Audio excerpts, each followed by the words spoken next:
Senator Britt and Senator Budd, Representative Collins, thanks for all the work that you have done for Leader Thune, for bringing this to the forefront. We have a tremendous amount that needs to be done in this session of Congress. But we're still grieving over where America is with illegal immigration based on what's happened in the last 4 years. We have an individual that illegally crossed our border. He was able to cross our border and be paroled into the country because of overwhelming numbers. This would not have happened if the numbers were manageable, if we were detaining people, doing their hearings, and then processing and then deporting them, quite frankly. But because of overwhelming numbers, he was paroled into the country, then arrested again, and released.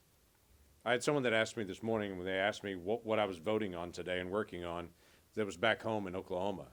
And I told them about the Laken Riley Act. And I told them what it did, that it was a very simple bill that dealt with someone who illegally came into our country and then committed crimes after that they were here that they should already be removed. Their very first statement to me was, isn't that already illegal? Isn't that already against the law?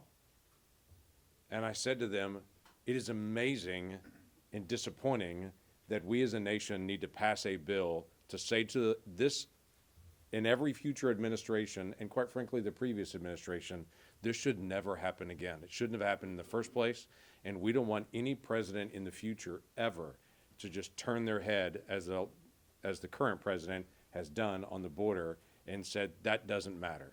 Because of Laken Riley and her family, this most certainly matters. So this is a first small step to be able to get control of our border and to be able to make a clear statement. There are many more steps to go. And clearly President Trump is going to enforce the law. He's made that very, very clear. But for Laken Riley's family, we hope this brings some sense to them of purpose for a meaningless murder that happened to their daughter. So that's our prayer. This is the first step with the process vote today. There are many other steps to be able to go through in the next week, and we anticipate getting this passed, getting it over, and getting it signed. Thank you. Thank you, Leader Thune.